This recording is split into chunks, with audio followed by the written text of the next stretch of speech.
Giza is an Israeli venture capital firm. We've been around for about 20 years. Starting in 1992, we've done close to 100 investments, about 40 exits, some of them IPOs, some of them M&As.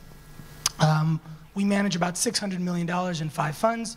Our last fund, Giza 5, is a 2008 vintage fund, and probably today one of the best performing funds in its sort of class in the world. About 4 years ago, we decided to go to Eastern Europe and open a fund focused on the Polish market. When I had to figure out what I'm going to say today, I thought about this headline, which is why I thought it was a good idea to do it, and why I don't regret it today, although there are many reasons that could be to the contrary. So I'm Shmuel Chafets. I'm a partner in Giza and Giza Polish Ventures. This is my Twitter handle. I tweet once every 6 months, but I'm trying to build a following. So if anyone here is interested, they're boring tweets. This is Giza, some of our early success stories, Libit, Suran, M-Systems, lots of the big semiconductor companies in the 90s and early 2000s.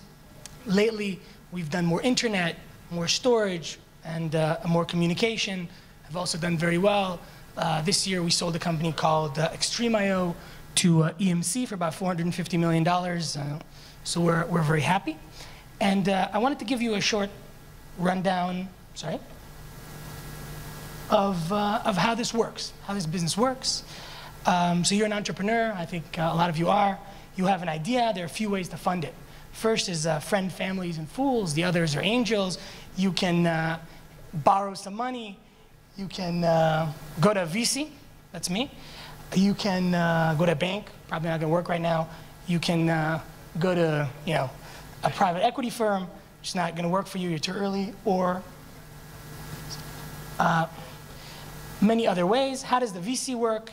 You can go public. That's not going to work either, probably, for the next decade or so. So how does the VC world work? It sounds like it's the best idea for you. You have a great idea for an ice cream. This is my partner, Yuval. I plagiarized this from him. He plagiarized it from DFJ. It's a circle of life. You go to a VC. The VC, like us, has money. We negotiate the deal. We invest. We take a piece of the company, put $5 million for 50%. We own 50%. You own 50%. You grow the company. You build a factory for your ice cream. And a year later, the company's doing great. We get an acquisition offer. We sell it for lots of money. We're all rich. And that's how this thing works in theory. And this is something I think almost no entrepreneur knows, even in the Valley, even people who've gotten VC money in the past and really supposedly know the business. This is how a VC fund economy works. We have $150 million. That's sort of an average early stage venture capital fund, or that's the size it probably should be. And then 20% of that goes to management fee. It sounds like a lot of money, $30 million, those fuckers. They must make so much money. It's not that much money. We, for instance, are 7 partners and 7 professionals. That's, they have to work for a decade on that. They're accountants, they're lawyers, they're flights, they're due diligence. There's a really nice office. So it comes out that nobody gets rich on management fee, or shouldn't. That's not the point.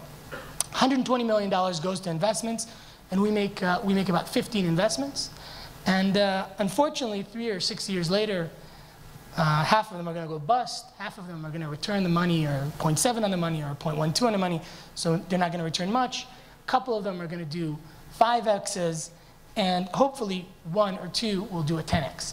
If you take that, you make an average investment $8 million, an average time to exit 7 years, you'll get to a 25% IRR and a 2.5 times multiple, meaning we've returned to our investors 25 or 30% on their money every year. And we've returned 2.5 times the whole bucket. That's what they're expecting. That's what I need to do. That's my target in life. So just bear that in mind when you go raise money. You always have to remember that that's what the person in front of you needs. But this happens in very few countries in the world. This is a graph of VC investments, or actually private equity investments per GDP in Europe. The reason I only used Europe is if you put America and Israel on this, you're not going to be able to see any country in Europe. So particularly, you're not going to see that little blue thing that's Poland. That 0.7 is, I think, us and 3 other people. One of them is here. So it almost only happens in the US and in Israel. By the way, there's $240 of VC money per capita in Israel and $90 in the US. So we're even better. But this is why it's important. 21% of the American GDP and 11% of private employment comes from venture-backed companies. That's how big venture capital has been for the US. And this is how big venture capital is in the US. It's 0.22% of the GDP invested. So it's 1,000 times IRR on a national level. But it only works in very few places in the world. And we thought, let's try it in Poland. So why did we think to try it in Poland? There's actually my stupid idea. We thought it was a big, real local market. There are 40 million people. It's growing. There's about $250, $300 billion of GDP. It's a real market. You can really do things. They're great entrepreneurs. Poland, and I'm trying not to be offensive to anyone, a lot of nationalities. And Poland is relatively to Eastern Europe a very entrepreneurial country. It's always been. There are lots of cultural reasons for it. Agriculture has never been collectivized, and lots of other reasons. But we think Poland is, or we thought Poland was relatively entrepreneurial. So wait, by the way, I'm on the wrong slide, but never mind. It's in the EU.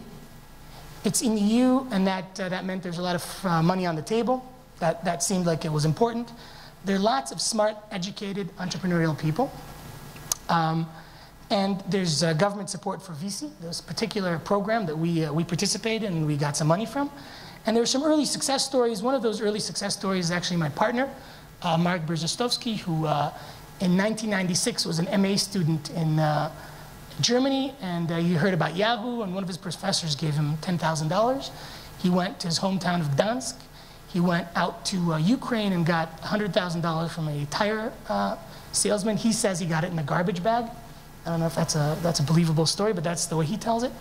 And ran it for 9 years and sold it for about $200 million to TPSA, which is France Telecom. So there's some people like Mark who've done it once and want to do it again.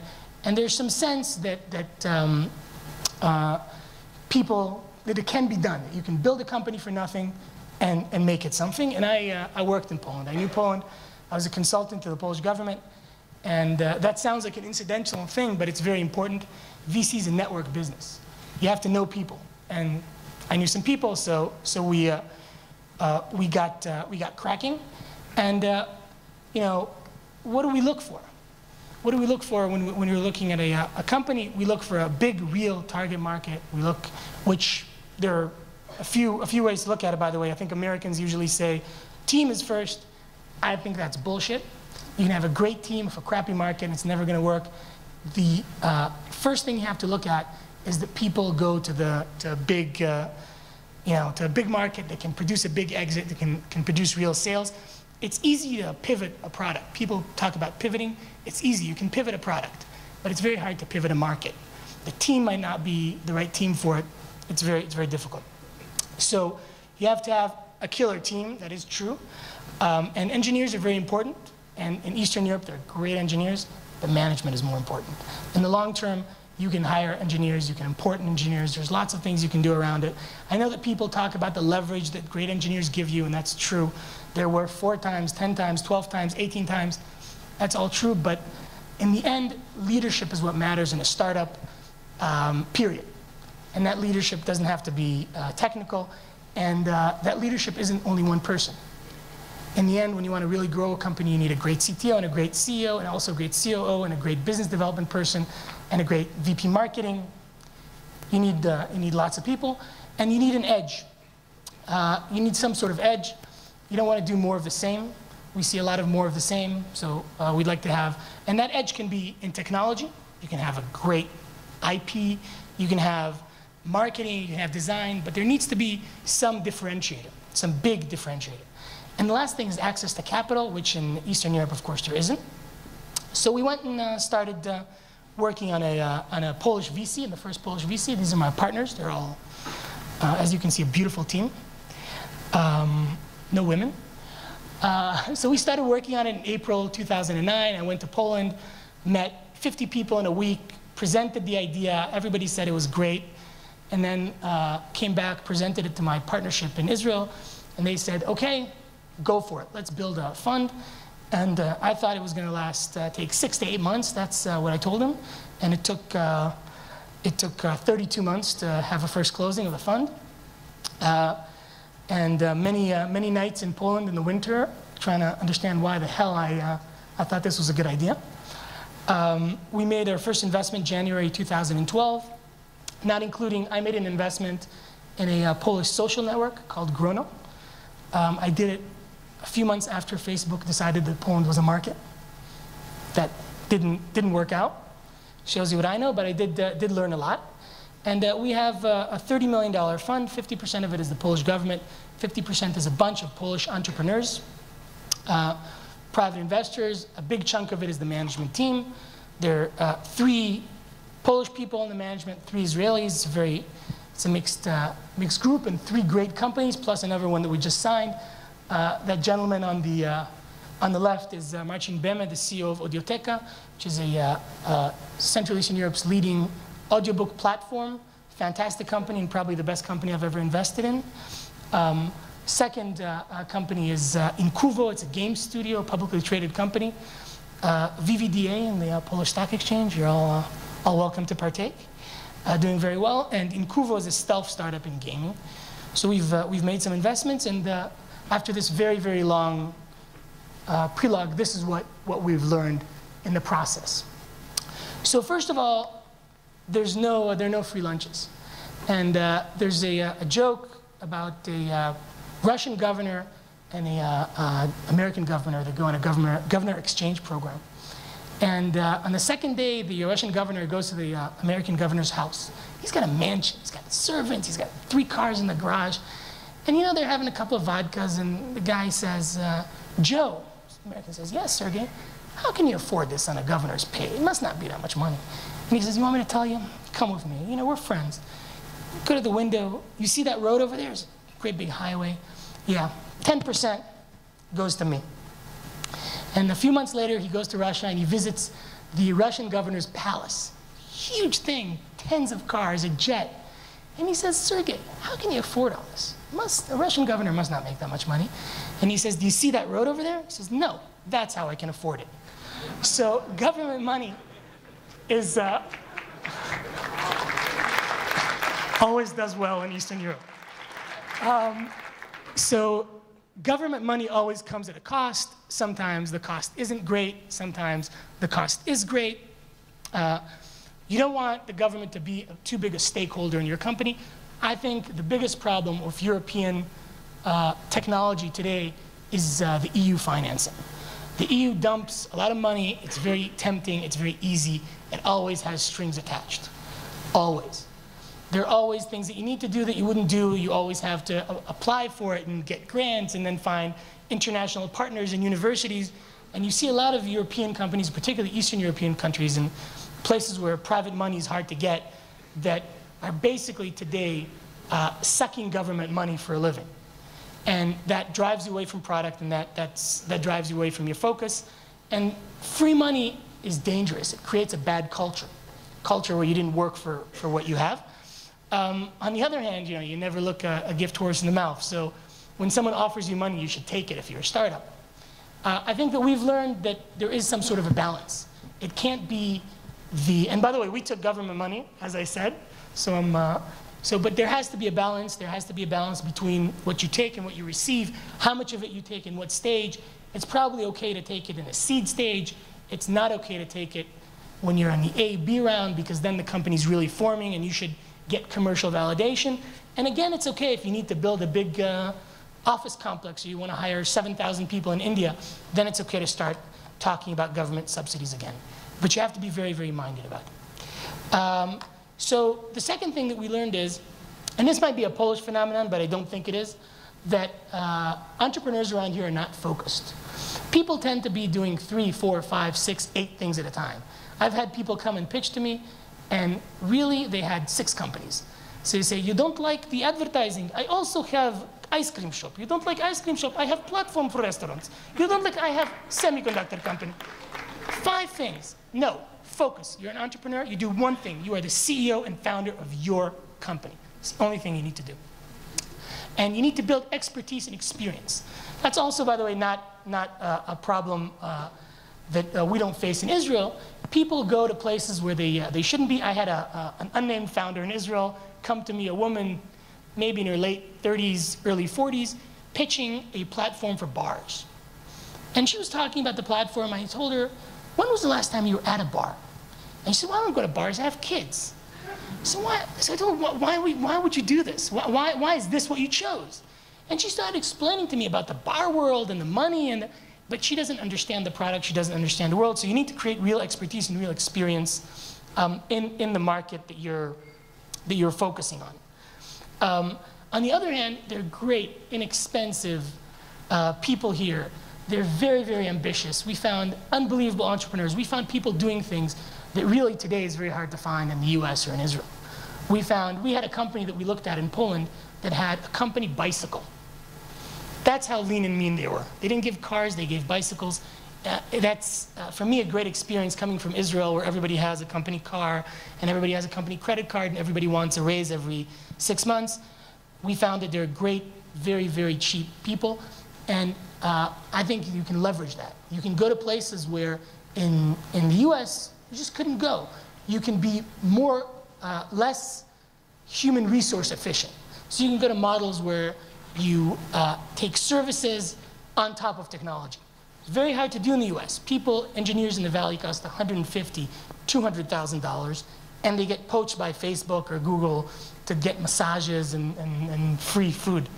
So it's very hard to be labor intensive in America right now, and it's very hard in Israel. It's very competitive. I recommend to do it here. Gaming is a great example of where big studios don't work in America. On the other hand, if you go to India, it's very hard to get people who are culturally attuned with what your client needs. So here you can do it, but you have to learn how to speak American.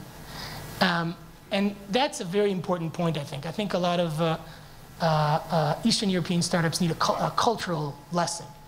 And it starts with how you handle yourself with your employees in the company. Our companies in Israel, including ourselves, are 99% native Hebrew speakers. And they're 100% run in English. There's no internal email in Hebrew. If I had to write an email in Hebrew, which is my mother's tongue, I never went to school anywhere but Israel, I couldn't do it. I type like a moron in Hebrew. I type like a secretary in English. And that's a very, very important point. Culturally, you have to be American. You have to externalize your culture. That goes for the big things and that goes for the little things. There's, for instance, a very annoying Polish habit that when you don't have an answer, you just don't answer. So you send someone an email with a question, and they don't have the answer yet. They won't answer. I don't have the answer. I'll give it to you in a week. They just don't answer. They disappear. That's a cultural thing. You need to understand how these things affect people. You need to understand the boundaries of that. And it's simple. You watch Mad Men and you learn how they do it. There's no ecosystem. I had a very interesting conversation when we started working about a term sheet with a Polish lawyer, and everything was okay until we got to liquidation preference and figured out that there's no such thing in the Polish law. And we spent about 18 months trying to figure out how to put liquidation preference and how to build a VC term sheet into Polish law, a real VC term sheet. And that goes for everything. It's very, very difficult to find experienced people here. Our lawyer. He did it in 2 hours. Yeah. I'll tell Zygmunt. You probably used our term sheet though. So it's very hard to find ecosystem. There are, obviously people, an ecosystem is starting to be built, but it's sometimes hard to find good service providers. Sometimes you have to do a runaround. On the other hand, you can get a fresh new start. I feel that we can do in Poland things that we couldn't do in Israel. We can invest in ways that we wouldn't. We've sort of stretched the limits. And I recommend to everyone to try to do it, and I recommend to investors to try to do it. We've looked into things that in the beaten track of VC seem to be or are thought to be undoable, and we said, it's a new market, it's a new way, do it. And that goes for, I think, another very, very important point of being appropriate to where you are. And What does that mean? Lots of people think small. In Eastern Europe, you see a lot of people coming in and saying, I can sell this for 2 million zloty, I buy a house in Krakow, and this is great. They think small, they do a small company, they get $1 million, $2 million in revenue, they take it public locally, they sell it. That's probably not what we would like as a VC. It doesn't help us, and you know what we're looking for. But big companies can be built in Central Eastern Europe, AVG, Skype, Logmein, lots of great companies, Procoma Seco, Biotone in Poland, lots of great companies. I think what's all these companies have in common is they're all very appropriate to where they come from. If you look at AVG, it's an antivirus company from Czech Republic. They didn't try to compete with the Americans or the Western European antivirus companies on the paid product. They went out and they gave it for free. They leveraged the very low cost base of a company in Brno, and they gave out a product for free. I have a friend who was very senior at AVG, and he was in a negotiation at Microsoft, and they were talking about software prices dropping and about how hard it is. And he was complaining to his counterpart from Microsoft, and the counterpart says, what do you want? You pissed into the pool. Don't complain. So they really disrupted the market, and they, when they started giving the antivirus for free, and that's very culturally appropriate. That's something you can do here, hard to do there. Cost base is different. I think today that's even more true because investors around the world are more conscious about companies burning cash. So we'd like to see companies, it's going to be hard in the next few years to raise these $100 million rounds that American companies have raised lately. And investors in the US and Israel are more cash conscious. So companies will have a harder time sort of bombarding the market with free shit. Easier to do it out here. The last thing is that a lot of copycats, a lot of clones, a lot of very cheap clones, so to speak, and a lot of people going for niches. You see a lot of applications, not companies.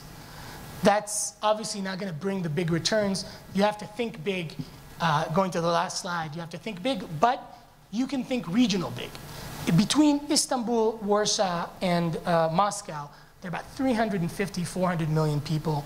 There's a GDP of close to $4 trillion, and there's growth. There's real growth, and there's a real, you can talk about the macroeconomics, the microeconomics, but there's real growth, and it's going to be sustainable. There are tens of millions of people who are going into the middle class and are going to start using a lot of services and consuming a lot of products and technology.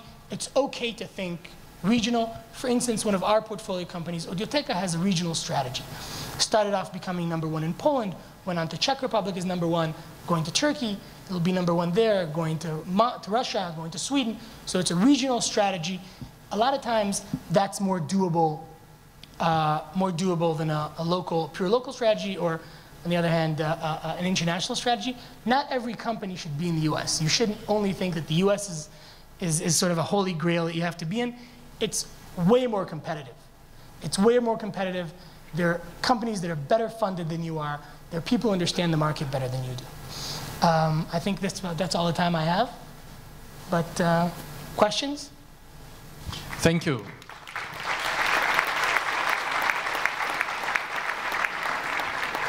So before going to questions, I want to tell you that somebody tweeted on our tweet stream asking everybody to retweet his tweet for, well, convincing you to impersonate Al Pacino.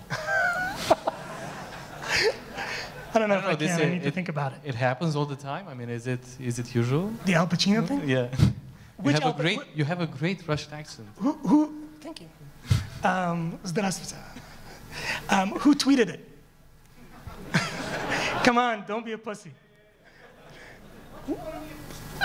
What Al Pacino? Is it Scar? I mean, just so I know. Okay. And the suit, probably, yes. But suit. Looks good. Okay.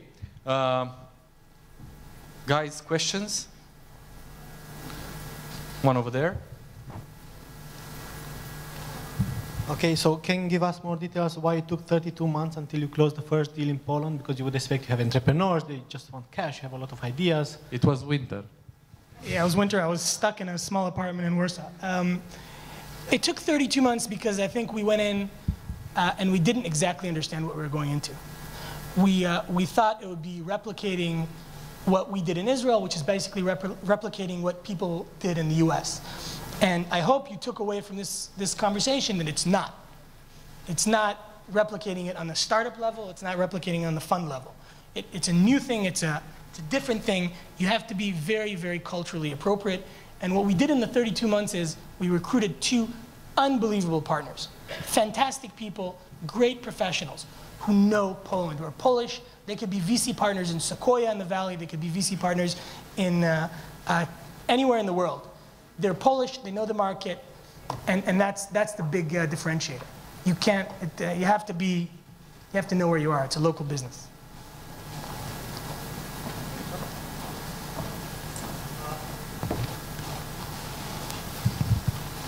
Konstantin Slavovsky from CESA. Are you getting a lot of competition from abroad, from Berlin, for example? There's a number of funds investing into Eastern Europe from there. First of all, we don't compete. Seriously, VC is a collaboration business. And as you saw in the presentation, there's so little VC in Europe, in Eastern Europe particularly, that there's no competition. We try actively to bring in foreign funds. One of our targets, one of our missions, is to bring foreign funds to invest in Poland. If they invest in our portfolio companies, it's great. If they invest in another portfolio, in someone else's portfolio company, it's good for us. It builds the ecosystem. I try to actively, every quarter, bring a foreign VC fund and build them a tour of Poland. And that's an open offer. To build a tour for Poland, not only of our companies, of companies of other people, just to show them that it's interesting, to get them to come. Just to get them to come. More money is better. We're not even at the beginning of seeing where saturation is. There's a lot of companies, a lot of talent, no money. So the more the merrier. Plus we're better, way, way better. One more question. One over there.